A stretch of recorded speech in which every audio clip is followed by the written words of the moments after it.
Veja, Suécia, Finlândia, Canadá e Israel são países paradigmas da educação financeira.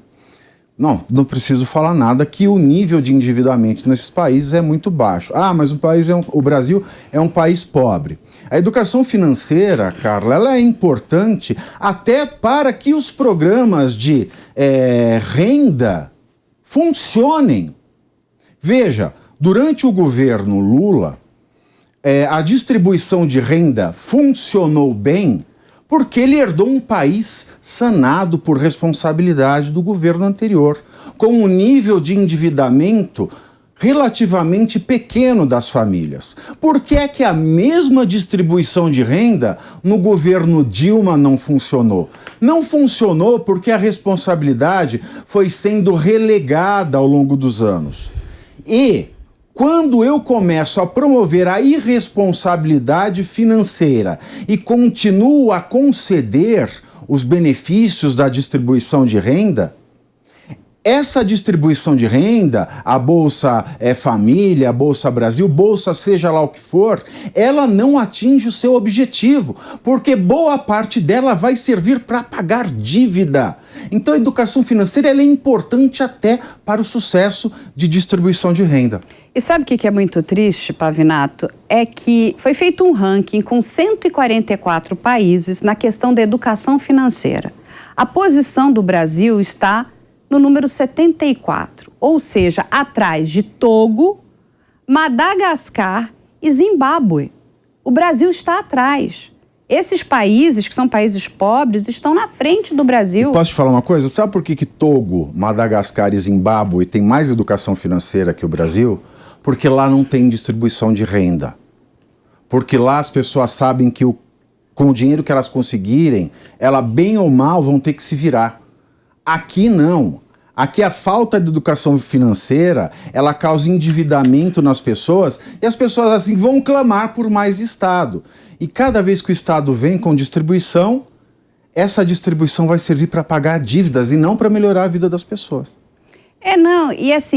O que eu sinto é que esses partidos querem de verdade que essas pessoas continuem na pobreza. Eles não têm o menor interesse em tirar essas pessoas da pobreza. E aí ficam dizendo, não, eles não têm dinheiro para comprar um botijão de gás. Realmente, eles não compram um botijão de gás. Sabe o que eles fazem? Eles queimam madeira. Eles não têm dinheiro para nada. Então é o seguinte, eles não vão comprar botijão de gás, eles vão queimar madeira. Então, olha aonde chega essa questão da pobreza no nosso país. Você está lá destruindo, não é?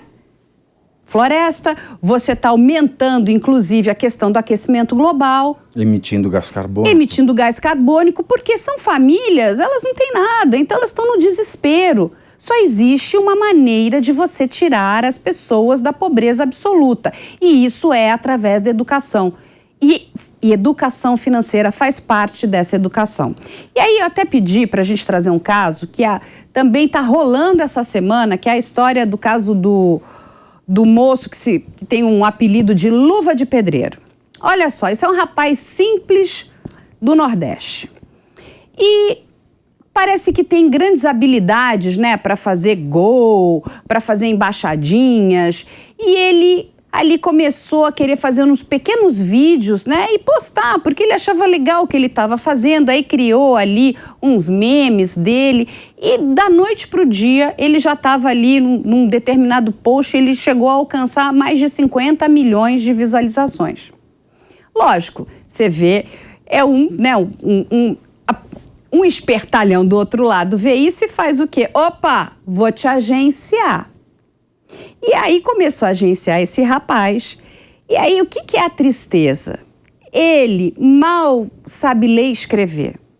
Esse rapaz não teve educação financeira nenhuma, ele não teve muitas coisas. Mas ele caiu na mão de uma pessoa, não é? Que eu aqui vou passar para o Pavinato, eu acho que não é uma pessoa um tanto quanto confiável, né? Que inclusive parece que fez um contrato com ele que só o Luva de Pedreiro teria que pagar uma indenização para o seu agente.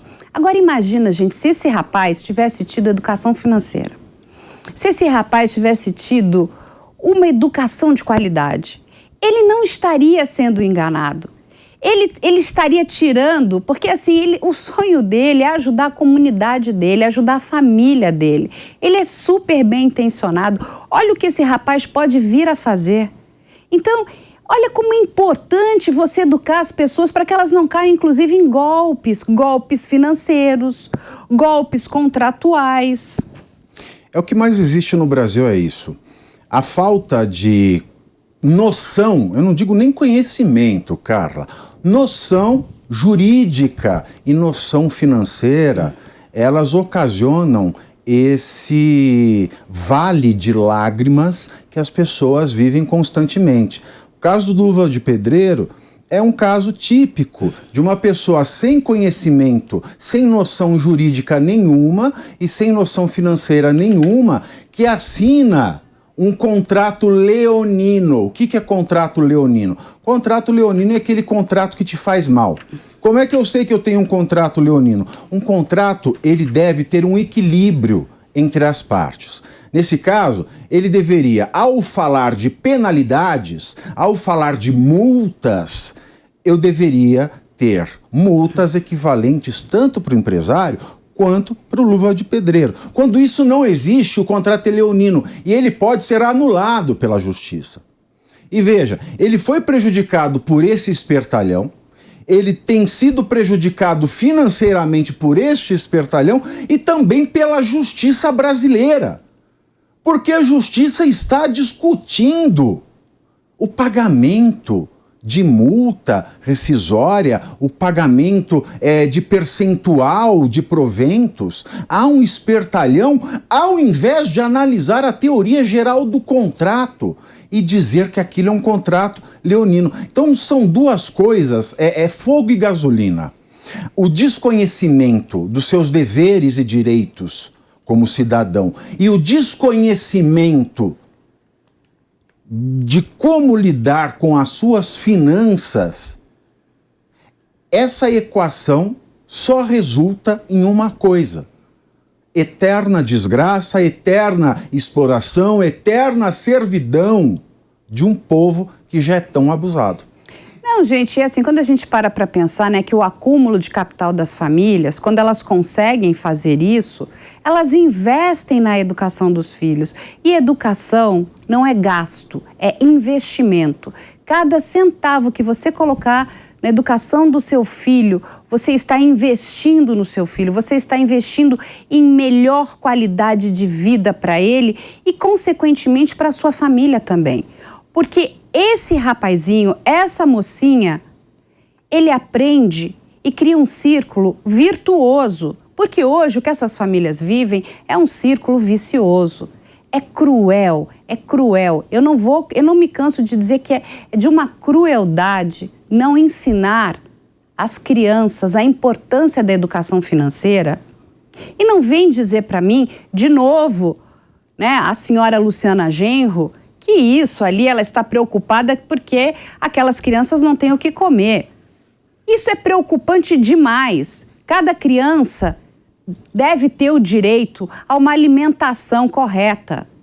Mas se você não der também ferramentas educacionais, a gente não vai tirar essas crianças da miséria de forma nenhuma. É tão ridículo isso.